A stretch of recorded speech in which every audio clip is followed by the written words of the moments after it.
Placing feeding tubes with the PatCom Introducer. Lay out a generous bead of lubrication onto a disposable pad.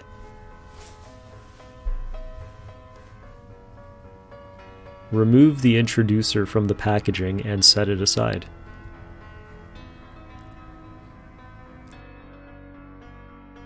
Apply lubrication to the insertion portion of your fiberscope.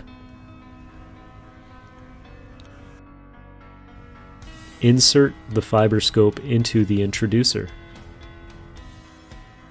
Apply lubrication to the exterior of the introducer. Using visualization, navigate through the nose, past the pharynx, and into the oesophagus.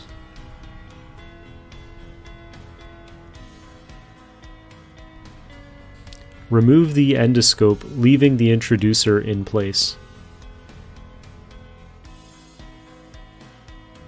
Remove a feeding tube from the packaging and apply lubrication.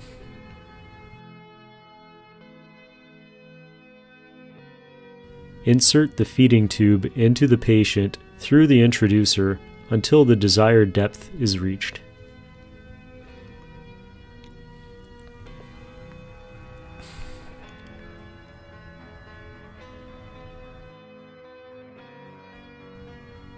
Extract the introducer by splitting it apart and looping it around your index fingers. If available, a third hand can simplify this process. Dispose of the introducer.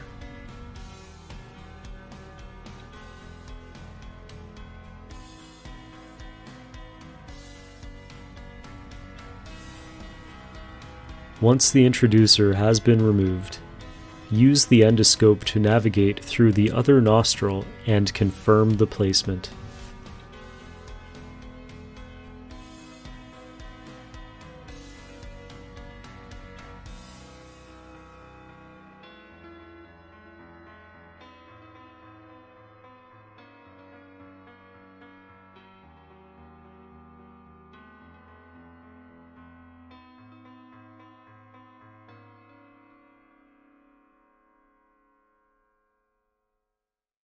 Yes, hi, my name is Christoph Schmitz. I am the founder and CEO of PatCom Medical.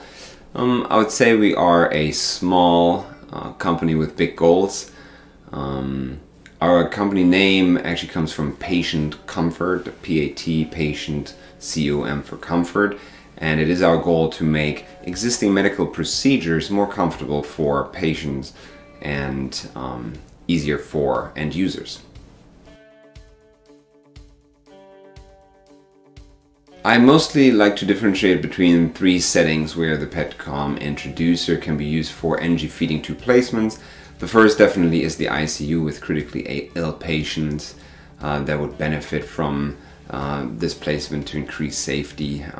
There might be lack of response from these patients, so very beneficial there. The next one would be for difficult placements in other areas of the hospital.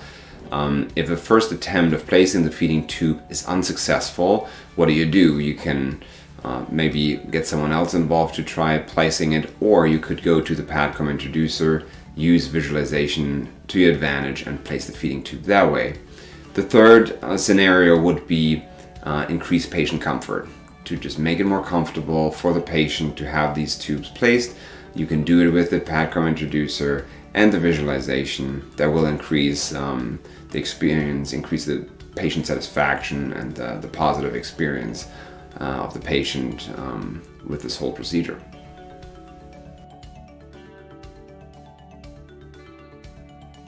Training is already available on site on an individual basis, and early in 2022 we're commencing certification trainings for end users to come to hands-on training, one-day courses to learn how to use the PatCom Introducer. We have three different sizes of introducers. We try to keep it as small as possible, depending on the feeding tubes we're placing. You can place feeding tubes up to 14 French in outer diameter.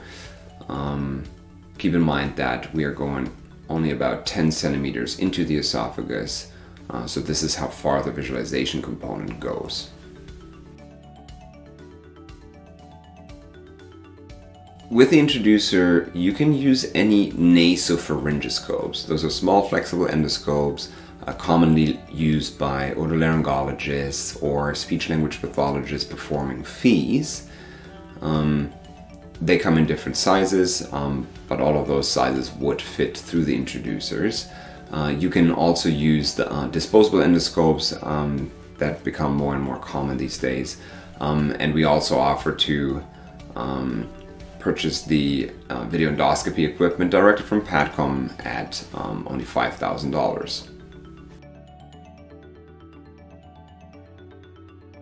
When we developed the introducer, affordability was very important to us so that hospitals around the world can use it, and I do think that we achieved that goal with a price of $38 per introducer. If you think about the cost of feeding tubes and their placement and include the misplacement of those, then we can reduce the cost specifically of misplaced feeding tubes that can result in pneumothorax and other issues and risk. We can reduce those costs by utilizing the introducer and doing the safe placement with visualization. Hi, my name is Sadeq Quraishi. I'm an anesthesiologist and a critical care physician at Tufts Medical Center. I also, in my previous job, was a director of the nutrition support service, and now I am working to rebuild the nutrition support service at Tufts Medical Center. And in the process of doing that, I'm obviously involved with many of the complex enteral and parenteral nutrition decisions that go on at the hospital.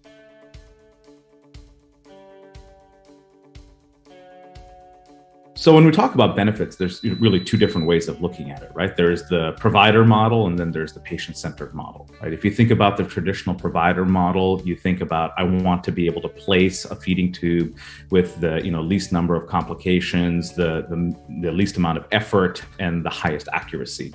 And I think if you think about those all different boxes, I think the PatCom technology, it's tick, tick, tick in all of them, right? Because you are directly visualizing where you're placing your feeding tube. There's visual confirmation of what you're doing, and there's nothing greater than that. Everything in medicine, all the different technologies, we work with surrogates and we work towards direct visualization. And that's what PatCom really allows us to do, is to move towards that. But when you think about the patient-centered model, you have to think about comfort to the patient, right? So it's not just me as a provider placing it and I got it in the first shot. It's also me as a patient. If I'm getting a feeding tube in, 5, 10 attempts, all kinds of trauma, injury, all the different complications that can happen, maybe from the provider perspective is not a big deal, but for a patient experience, that's a huge, huge issue. And to me, yes, there are many different technologies that you can use from the provider perspective, but this is really unique from the patient perspective, that it really makes it easier for the patient, makes it a better, potentially, if you can say in quotes, pleasant experience for the patient to have a feeding tube placed in.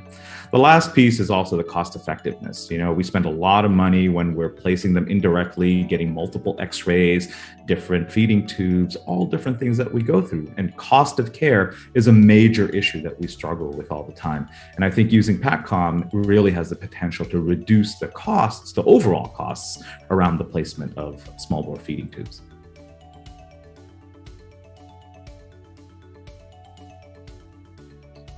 So in my ideal world, I would say everybody can use it, but and I think that is something that's potentially achievable. But I think you have, whenever there's a new piece of technology that's coming out, you have to work through a very systematic and safe for patients. I think initially physicians and advanced practice providers in ICU settings would be the first ones to become comfortable with this and placing these. Then as they become more comfortable and they become champions for this device, they can train nurses to be able to do this. As nurses become comfortable doing it, dietitians can also learn how to do this.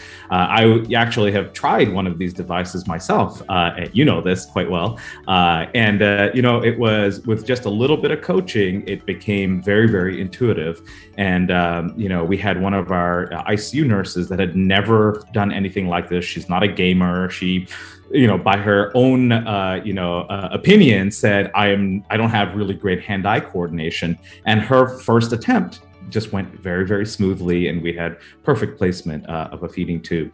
So I think we start in a safe and conservative manner, but we work towards everybody that's involved with feeding: dietitians, nurses, advanced practice providers, and physicians.